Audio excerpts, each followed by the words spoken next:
A very good morning to all the students. My name is Shweta Singh. I am going to teach you English grammar for the upcoming session. So class 5. मैंने आपको last session में count collective noun तक आपका proper copy work start करवा दिया था और आप लोगों ने स्टार्ट कर भी दिया था अच्छे से. आई होप कि आप लोगों ने काम कर लिया. जब तक वो काम ना हो तब तक इस वीडियो को ज़रूर मत देखना. कॉपी वर्क एकदम line by line videos ma'am send करेंगी, वैसे ही करते जाना, क्योंकि अगर पहले ये वीडियो देख रहे हो तुम लोगों को कॉपी वर्क बिल्कुल भी समझ में नहीं आएगा. It's just a request. So class 5 green board एकदम खाली इसलिए है क्योंकि आप लोगों का चैप्टर कंप्लीट नहीं हुआ है. सो नोट्स में कोई ज़रूरत नहीं है कि मैम ने यहाँ पे अगर मैं लिख देती थॉट तो आधे से ज़्यादा बच्चे वहाँ पे लिख देते थॉट. सो आपको कुछ नहीं करना. जहाँ पे आपका कलेक्टिव नाउन का गैंग ऑफ थीव्स एक्सेट्रा ख़त्म हो गया उसके नेक्स्ट लाइन से ही आप लोगों को स्टार्ट कर देना है मैम जो नोट्स लिखवा रही further notes. Is it clear? So 4 ये लाइन जो आप लोगों की बुक में रहती कॉपी में रहती है. So the fourth one is abstract noun. Abstract noun ये किस पेन से होगा? ब्लैक पेन से होगा. मैं आपको फिर से रिकॉल करवा दूं, जो भी अंडरलाइन होगा वो ब्लैक पेन से होगा लिखना है और अदरवाइज ब्लू पेन से लिखना है. चलो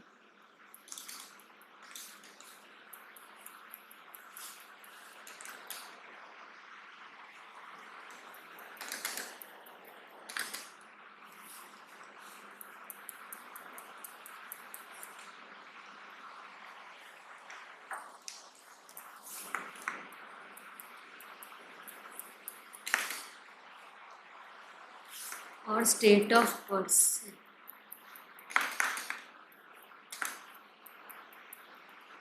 स्टेट ऑफ पर्सन, प्लेस और थिंग. प्लेस और अच्छा एक चीज़ और मैं बता दूं, क्लास 5 में तो तुम लोग एकदम नए नए हो पेन्स की दुनिया में. तो जैसे मैम का वहाँ द खत्म हो गया, क्वालिटी से स्टार्ट हुआ, तो ऐसा मैम ने नहीं बोला कि तुम क्वालिटी से एब्स्ट्रैक्ट के नीचे क्वालिटी आना चाहिए. आप अपनी राइटिंग के अकॉर्डिंग लिख लेना, कोई दिक्कत नहीं है, ठीक है? क्योंकि मैम थोड़ा सा कम में लिख रही है कि तुम लोग को क्लैरिटी समझ में आए. कभी कभी उधर कट जाएगा इधर कट जाएगा वीडियो, इसलिए लिख रही हैं. ठीक. For example honesty, laughter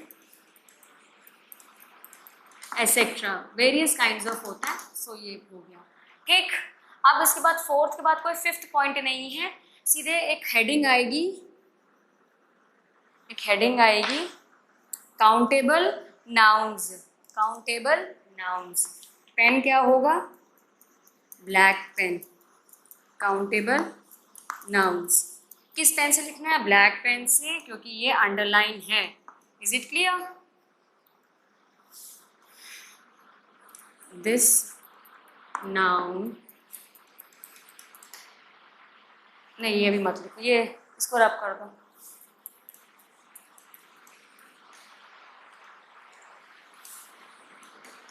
it is defined as the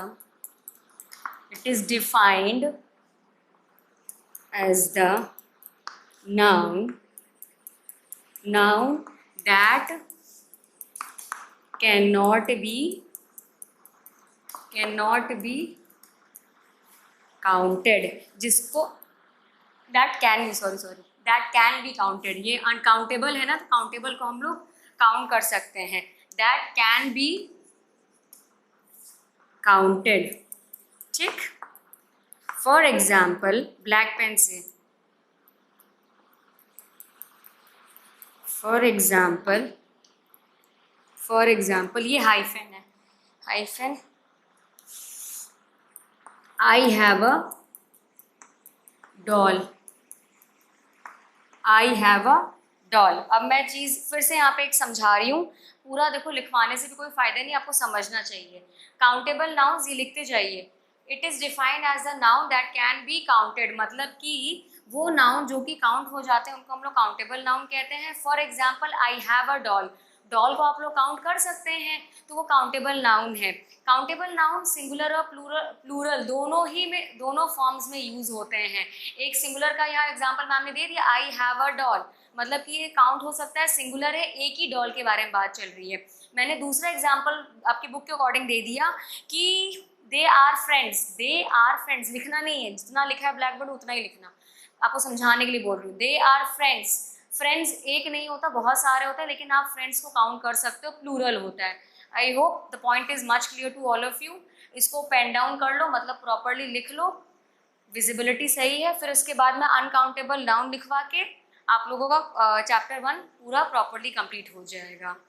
ठीक है, चलिए इसको लिख लीजिए और वीडियो पॉज करके लिख लीजिएगा पूरा properly.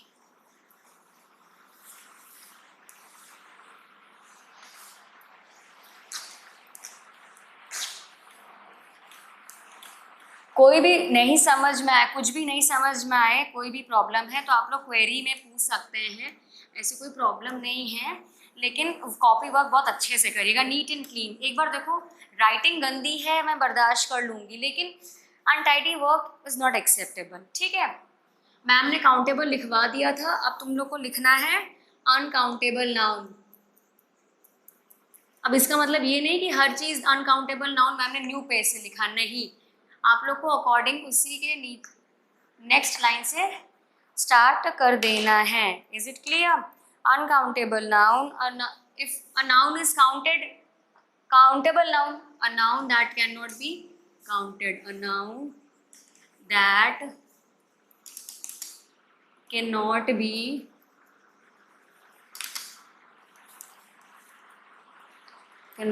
counted, tick, is uncountable noun. For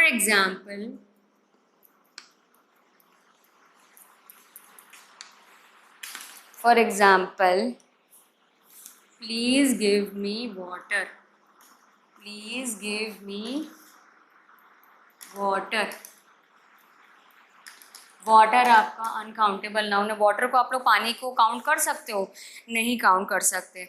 समझ में आया? चलो, ये आपका एंड ऑफ द नोट्स है। ठीक, class 5 students, English grammar, copy 4 line.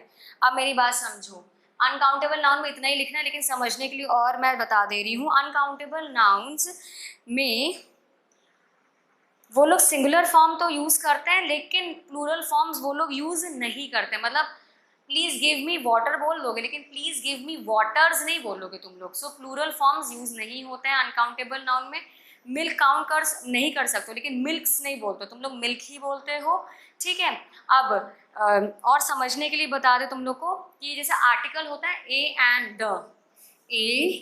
And the article होता है, इसको लिखना मत, ये समझाने के लिए बस बोल रही हूँ कि मैं हर चीज़ नोट से अच्छा है कि एक बार समझा दिया है फिर से समझ लो। ए एंड ये इनडेफिनेट आर्टिकल होते हैं, ये डेफिनेट आर्टिकल होते हैं। Is it clear? तो जो हमारा अनकाउंटेबल नाउन होता है वो उसके पहले ये ए एंड नहीं होता, लेकिन द यूज़ होता है। मतलब डेफिनेट आर्टिकल यूज़ होता है, इनडेफिनेट आर्टिकल यूज़ नहीं होता। आई होप आप लोगों को कॉपी वर्क भी समझ में आ गया होगा, और नहीं समझ में आएगा पूछिएगा ज़रूर। अब आपका होमवर्क क्या है? चैप्टर 1 प्रॉपरली, चैप्टर वन नहीं, मतलब कि सिलेबस के अकॉर्डिंग चैप्टर 2 जो नाउन्स है, पहला चैप्टर जो मैंने पढ़ाया है, नाउन्स के पूरा आपका रीडिंग कर लेनी है। एक्सरसाइज भी मैम ने करवा दी है, जो होमवर्क किया वो कर लेना, और पूरी कॉपी वर्क भी कंप्लीट कर लेना। Is it clear? Next class से मैं न्यू चैप्टर स्टार्ट करूँगी। ठीक, will meet in the next session. Thank you.